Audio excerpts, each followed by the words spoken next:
नैबे दावराइजार बगामाटी इकोटुरिज्म ससाइटिया नैबे बगामाटी जिथु पिकनिक स्पटखौ सालायना गोबां बोसोर जाबाय आरो गिबि अबस्थानिफ्रायनो जोंनि बे बगामाटी लावखार ओंखाम जाग्रा जायगाखौ फोसाबनाय आरो मोजाङै सालायनायाव जों नोजोर होबोगासिनो दं।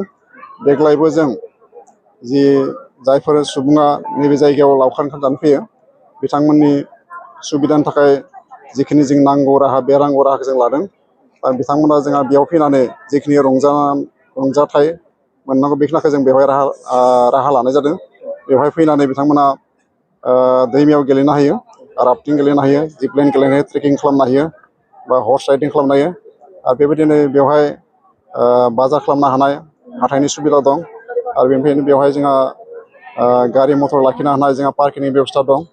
बिथांमोना जाहाथे जेबो सुबिदा जाया बा असुबिदायाव गोलैया बेखौ जों प्राय 24 घन्टा जों माने नायनाय जायो जाहाथे रावबो सुबुङा बेवहाय फैनानै असुबिदायाव गैला माबा मोनसे असुबिदा गोलैयोबा जों बिथांमोनखौ नायनानै बा जोथोन लानानै जाहाथे बिथांमोना मोजाङै मोजां गावनि न'आव सहैनो हायो बेनि थाखाय जोङो राहा लायो।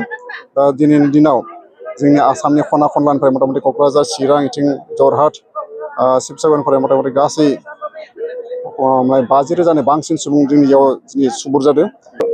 फैगौ रबिबारफोराव बिनिख्रुइ माने बांसिन मानसि बेयाव जागोन।